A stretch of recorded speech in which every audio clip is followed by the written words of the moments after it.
Hello बच्चों, अभी हम लोग बनाएंगे क्लास 10 का मैथ्स का सेट। ये सेट मैंने उठाया वर्मा गेस से। देखते हैं, हम लोग बनाना शुरू करते हैं। सामान्य निर्देश है, परीक्षार्थी यथासंभव संभव अपने शब्दों में उत्तर दें। सभी प्रश्न अनिवार्य हैं। कुल प्रश्नों की संख्या 52 है। प्रश्न 1 से 30 तक बहुविकल्पीय प्रश्न है।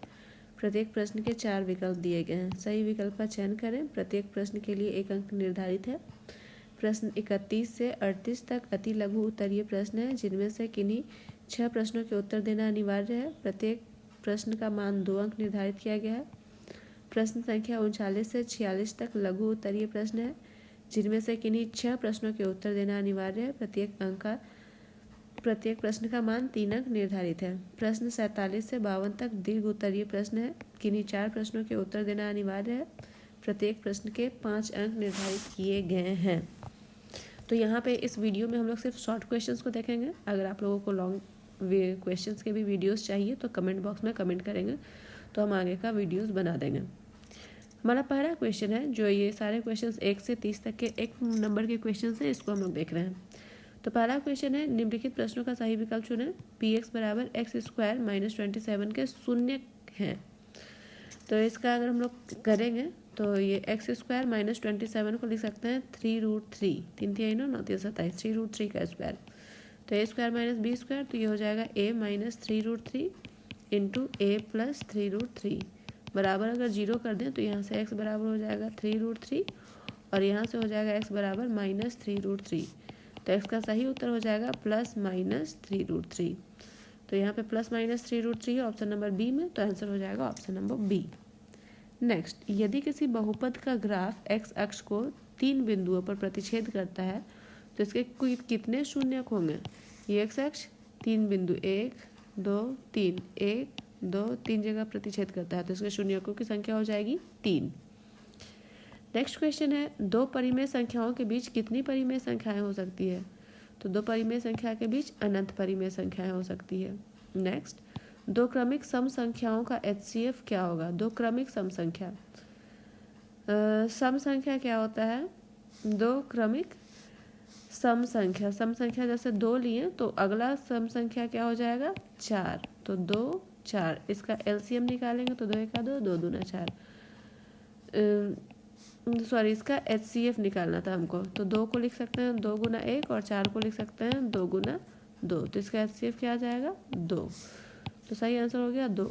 और ये ज़रूरी नहीं है कि हम 2 और 4 ही माने, हम कोई भी क्रमिक सम संख्या लेंगे। जैसे अगर हम एक संख्या मानते हैं 8 तो दूसरा संख्या हमको मानना होगा 10, तो इसका भी HCF निकालेंगे तो वो क्या आएगा 2 ही आएगा। नेक्स्ट क्वेश्चन है, दो चर x और y के रैखिक समीकरण ax + by + c = 0 के कितने अधिकतम हल संभव हैं। तो इसके अनंत हल संभव है, अनगिनत। मतलब x और y का कुछ भी मान रखते जाएंगे तो बहुत सारा इसका हल निकल जाएगा, इसलिए इसके अनगिनत हल होंगे। नेक्स्ट क्वेश्चन लास्ट है, असंगत समीकरण युग्म द्वारा निरूपित रेखाएं कैसी होती हैं। तो जब हम लोग बनाए थे तो इसमें देखते थे 3 तरह का ग्राफ बनता था। एक समांतर रेखा का बनता था, दूसरा एक रेखा के ऊपर दूसरा रेखा ओवरलैप हो जाता था, और एक रेखा दूसरे को प्रतिच्छेद कर देता था। तो ये तो संगत है, यहाँ एक हल है। ये भी संगत है, इसका अनेक हल है। ये संगत नहीं है क्योंकि ये कभी नहीं मिलेगा। तो ये रेखाएं कैसी हैं, तो ये रेखाएं समांतर होती हैं। असंगत समीकरण युग्म की रेखाएं समांतर होती है। नेक्स्ट हमारे पास क्वेश्चन है, क्वेश्चन नंबर 7, x² - 3x + 2 का एक मूल है। तो इसका मूल ज्ञात करना है, तो हम लोग इसका गुणनखंड कर देते हैं। तो हो जाएगा x² - 2x - x + 2 = 0। x common लिए तो यहाँ से बचेगा x - 2, -1 कॉमन लिए तो x - 2 = 0। तो यहाँ पे हो जाएगा x - 2 और ये हो जाएगा x - 1 = 0। तो x बराबर आया 2 और 1। तो यहाँ पे एक मूल पूछा है, तो ऑप्शन में तो 2 है, 1 तो है नहीं, +1 -1 है पर +1 नहीं है, तो आंसर हो जाएगा 2। नेक्स्ट आंसर है, दो लगातार विषम धनात्मक पूर्णांक ज्ञात करें जिनके वर्गों का योग 290 है। दो लगातार विषम धनात्मक पूर्णांक, तो अगर एक पूर्णांक को x मान लें तो अगला पूर्णांक को हमको क्या मानना होगा, x + 2 मानना होगा, तब तो विषम पूर्णांक आएगा। तो इसका स्क्वायर और इसका स्क्वायर का है 290, दोनों का वैल्यू आ रहा है 290। अगर एक संख्या को हम x माना है x का स्क्वायर, तो अगला संख्या हमको विषम संख्या मानने के लिए क्या मानना पड़ेगा, x+2, क्योंकि अगर x का मान 1 रखेंगे तो 2 + 1 क्या हो जाएगा 3 का स्क्वायर, दो लगातार विषम धनात्मक पूर्णांक का वर्ग कर दिए, दोनों का कितना है 290, तो यहाँ पे कर दिए 290, तो हमको वो संख्या ज्ञात करना है। अब हम इसको सॉल्व करेंगे तो ये हो जाएगा x², ये x+2 का होल स्क्वायर, तो ये हो जाएगा a² + 2 दूना 4x + 2 दूना 4, और ये -290 बराबर 0। तो सॉल्व करेंगे तो ये हो जाएगा x² + x² 2x² + 4x minus इसमें से घटाएंगे तो 10 में से 4 जाएगा 6, ये हो गया 8 और ये हो गया 286। अब यहाँ से 2 कॉमन लेंगे तो बचेगा x² + 2x - 2 × 2 2 × 4 8 2 × 6 143। अब ये द्विघात समीकरण बन गया। अब इसको सॉल्व करेंगे तो ये बनेगा x²। 143 को हम लोग ब्रेक कर सकते हैं, 143 को 11 से करेंगे, 11 11 का 11 11 3 33, और अगर 13 में से 1 घटाएंगे 11 घटाएंगे तो 2 आ जाएगा, तो इसको लिखेंगे 13x - 11x - 143 बराबर 0। x कॉमन लिए तो यहाँ पे बचा x + 13, 11 कॉमन लिए तो यहाँ पे भी बचा x + 13 बराबर 0। तो x - 11 और x + 13 बराबर हो गया 0। तो यहाँ से आएगा x बराबर 11 और x बराबर आएगा -13। तो हम लोग माइनस वाले को नहीं लेते हैं, हम x बराबर +11 लेते हैं।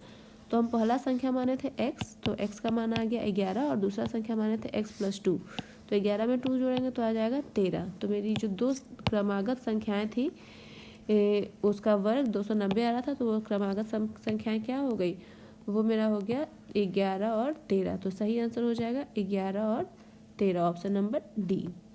नेक्स्ट है, निम्नलिखित में कौन एपी में है, एपी में समांतर श्रेणी में है। तो समांतर श्रेणी में जिसका कॉमन डिफरेंस सेम आता है वही होता है। तो इसमें से देखते हैं, 4 में से 2 घटाएंगे तो आएगा 2, 8 में से 4 घटाएंगे तो आ जाएगा 4, तो ये बराबर नहीं है, तो ये एपी नहीं है। इसमें देखते हैं, 3 में से 1 घटाएंगे, 3 - 1 तो आएगा 2, 9 में से 3 घटाएंगे तो कितना आ जाएगा 6, दोनों बराबर है नहीं, तो ये भी एपी में नहीं है। इसको देखते हैं, पहला है -6 - -10, तो कितना आ जाएगा -6 + 10, तो ये हो जाएगा 4। फिर -2 - -6, तो ये हो गया -2 +6, तो ये भी हो गया 4, तो ये एपी में है। अगर इसको चेक करते हैं तो इसमें करेंगे 4 - 1 तो आएगा 3, 9 - 4 करेंगे 4 5 6 7 8 9, तो 5 आ जाएगा। तो 3 और 5 तो बराबर नहीं है, तो ये भी एपी में नहीं है, इसलिए इसका सही आंसर हो जाएगा option number C. Next question number 10 है, 1 4 7 10 के 18वें पद का मान क्या होगा। तो a 18 निकालना है, तो ये हो जाएगा a + 17d। तो यहाँ पे a कितना है, a है 1 + 17 गुना d कितना है, d है 4 में से 1 घटाएंगे तो 3, तो ये हो जाएगा 1 + 17 × 51, 51 में 1 जोड़ेंगे तो आ जाएगा 52। तो सही आंसर हो गया ऑप्शन नंबर सी। नेक्स्ट है, दो समरूप त्रिभुज के क्षेत्रफलों का अनुपात 16:9 है, तो संगत भुजाओं का अनुपात। तो हम लोग को पता है कि क्षेत्रफल a1/a2 क्या होता है, उसकी संगत भुजाओं के स्क्वायर के बराबर होता है। तो यहाँ पे है 16/9, हमको a1/a2 का मान ज्ञात करना है। ये तो इसका स्क्वायर है, तो ये स्क्वायर इधर से हटेगा तो इधर हो जाएगा स्क्वायर रूट। तो 16 का स्क्वायर रूट 4 और 9 का स्क्वायर रूट 3, तो a1/a2 हो गया 4:3। तो सही आंसर हो गया 4:3। नेक्स्ट क्वेश्चन है, समचतुर्भुज के विकर्ण 6 सेंटीमीटर और 8 सेंटीमीटर है, तो इसकी प्रत्येक भुजा की लंबाई कितनी होगी। तो एक समचतुर्भुज क्या होता है, जिसकी चारों भुजाएं आपस में क्या होती हैं, बराबर होती है। ये एक विकर्ण, ये दूसरा विकर्ण, इसको अगर हम लोग 8 सेंटीमीटर मान लें तो ये हो गया 6 सेंटीमीटर।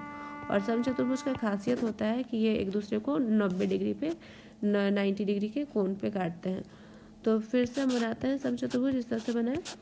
तो पूरा है 8 सेंटीमीटर, ये पूरा है 6 सेंटीमीटर, तो यहाँ से यहाँ तक कितना होगा, ये होगा 4 सेंटीमीटर, यहाँ से यहाँ तक कितना होगा 3 सेंटीमीटर, और ये है 90 डिग्री। तो ये एंगल मेरा हो जाएगा h, इसको हम मान लेते हैं p, तो ये हो जाएगा b। तो हमको h निकालना है।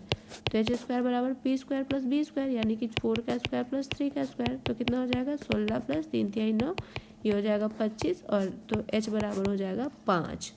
तो इसका सही आंसर हो जाएगा, प्रत्येक भुजा की लंबाई कितनी होगी, 5 सेंटीमीटर होगी।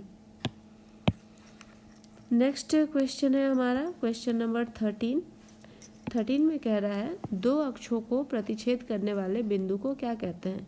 तो यह है एक्स अक्ष, यह है वाई अक्ष, दोनों प्रतिच्छेद कर रहा है जिस बिंदु पे, उसको कहते हैं मूल बिंदु। तो इसका सही आंसर हो जाएगा option number B. Next question है वाई अक्ष से 5 इकाई युग्म और एक्स अक्ष पर बिंदु P स्थित है तो P का निर्देशांक क्या होगा। तो इस तरह से हम लोग बनाते हैं निर्देशांक। इसमें बोल रहा है वाई अक्ष से 5, तो ये है वाई, यहाँ से 5 अंक दूरी, मान लीजिए 1 2 3 4 5, यहाँ पे कोई बिंदु है। वाई अक्ष से 5 अंक का दूरी है और एक्स अक्ष पे है, एक्स अक्ष पे है तो इसका निर्देशांक वाई से 5 दूरी है तो ये हो गया 5, और एक्स अक्ष पे ही स्थित है तो इसका वाई निर्देशांक हो गया 0। तो इस बिंदु का निर्देशांक क्या हो गया 5,0। तो सही आंसर हो गया 5,0। नेक्स्ट क्वेश्चन नंबर 19 है यदि साइन ए बराबर 3/4 है तो कॉसेक ए का मान क्या होगा। तो कॉसेक ए बराबर क्या होता है 1/sin ए, ठीक है। तो ये उसका उल्टा हो जाएगा, तो कॉसेक का मान इसका अपोजिट यानी कि 4/3 हो जाएगा। तो सही आंसर हो गया 4/3, ऑप्शन नंबर ए। नेक्स्ट है सेक ए प्लस tan ए इंटू 1 - sin ए किसके बराबर है। तो यहाँ से हम लोग सेक ए को लिख सकते हैं 1/cos ए, 1/cos ए प्लस tan ए को लिख सकते हैं sin A by cos A into 1 - sin ए तो है ही। नेक्स्ट स्टेप हम लोग यहाँ पे इसका एलसीएम लेंगे, ये हो गया cos ए, ऊपर में हो गया 1 + sin ए इंटू 1 - sin ए, फिर a + b a - b, तो फॉर्मूला हो गया a² - b², तो 1 का स्क्वायर तो 1 ही रह जाएगा और नीचे cos ए, तो 1 - sin² ए बराबर होता है cos² ए और नीचे में है cos ए, तो cos² ए से cos ए कट गया तो बचा cos ए, तो इसका सही आंसर हो गया cos ए। नेक्स्ट हम लोग देखते हैं क्वेश्चन नंबर 17, यदि tan ए बराबर √3 है तो a का मान क्या होगा। तो बोल रहा है tan ए बराबर √3, और √3 कितना डिग्री का होता है, tan 60 डिग्री का मान होता है, तो tan कट गया तो a बराबर कितना आ गया 60 डिग्री, तो इसका सही आंसर हो गया ऑप्शन नंबर बी। नेक्स्ट, जब किसी सीधे खड़े खंभे की छाया और उसकी ऊंचाई बराबर हो तो सूर्य का उन्नयन कोण का मान ज्ञात करें। ये एक खंभा है, ये उसकी छाया है, अगर ये x है तो ये भी x है, तो यहाँ पे जो कोण बन रहा है इसको मान ज्ञात करना है। तो tan थीटा p/b, p है x, b भी है x, कट के कितना आ गया 1, और tan कितना डिग्री का मान होता है 1, तो tan 45 डिग्री का मान होता है 1, तो सही आंसर हो जाएगा 45 डिग्री, 45 डिग्री। नेक्स्ट क्वेश्चन 18 के बाद है 19, अर्धवृत्त का कोण कितने डिग्री का होता है। तो ये वृत्त है, ये वृत्त का केंद्र है, तो ये वृत्त का व्यास हो गया, तो इस तरह से हम लोग कोई कोण बनाएं तो ये कोण कहलाएगा अर्धवृत्त पे बना कोण, और अर्धवृत्त पे बना कोण जो होता है वो होता है 90 डिग्री का, तो सही आंसर हो जाएगा ऑप्शन नंबर डी। नेक्स्ट, यदि दो वृत्तों के केंद्रों के मध्य दूरी उनकी त्रिज्याओं के योग के तुल्य हो तो उभयनिष्ठ स्पर्श रेखा की संख्या कितनी होगी। ये एक वृत्त है, ये दूसरा वृत्त है, तो स्पर्श रेखा, यहाँ पे एक स्पर्श रेखा खींचेंगे दोनों का हो जाएगा, यहाँ से एक स्पर्श रेखा खींचेंगे दोनों का हो जाएगा, यहाँ से एक स्पर्श रेखा खींचेंगे दोनों का हो जाएगा। तो कितने उभयनिष्ठ स्पर्श रेखाएं हो गई 1 2 3, तो यहीं पे आंसर हो जाएगा सही आंसर 3, तीन स्पर्श रेखाएं जो दोनों वृत्त में उभयनिष्ठ होगी। नेक्स्ट क्वेश्चन नंबर 21, वृत्त के केंद्र से समदूरस्थ जीवाएं आपस में होती हैं। तो ये वृत्त है, ये केंद्र है, मान लेते हैं ये एक जीवा है, यहाँ से यहाँ तक की दूरी है 2 सेंटीमीटर, ये दूसरा जीवा है, इसकी भी दूरी है 2 सेंटीमीटर, तो ये जीवा और ये जीवा कैसा होगा, तो ये दोनों जीवा आपस में होगा बराबर, यानी कि समान लंबाई का, ऑप्शन नंबर बी हो जाएगा सही। नेक्स्ट, दो गोले के आयतन का अनुपात 8:27 है, उनके पृष्ठ क्षेत्रफल का अनुपात कितना होगा।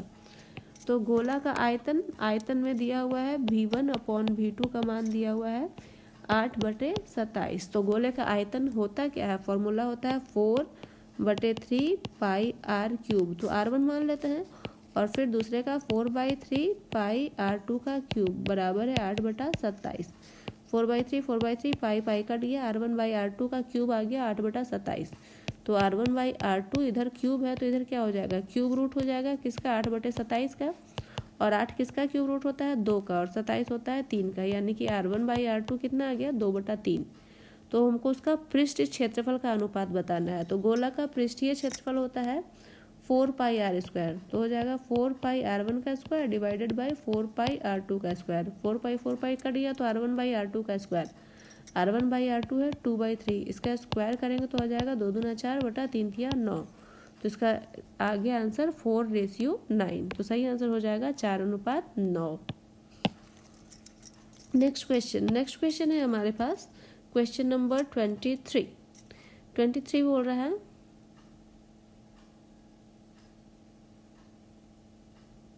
किसी गोले का वक्र पृष्ठीय क्षेत्रफल 144 पाई सेंटीमीटर स्क्वायर है तो उसकी त्रिज्या कितनी होगी। एक गोला है, गोला का वक्र पृष्ठीय क्षेत्रफल ये होता है 4 pi R square. 4 pi R square का वैल्यू दिया हुआ है 144 पाई, तो उसकी त्रिज्या निकालनी है। यहाँ से पाई कट गया, आर स्क्वायर बराबर हो गया 144/4, तो आर हो जाएगा 12/2, 144 का स्क्वायर रूट, इसको काटेंगे तो 6, आर निकल गया 6 सेंटीमीटर। हमको यही बताना था इसकी त्रिज्या कितनी होगी, तो 6 सेंटीमीटर।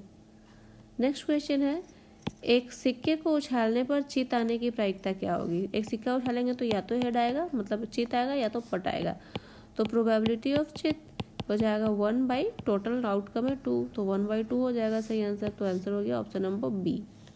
नेक्स्ट है निश्चित घटना की प्रायिकता क्या होती है, तो निश्चित घटना की प्रायिकता 1 होती है।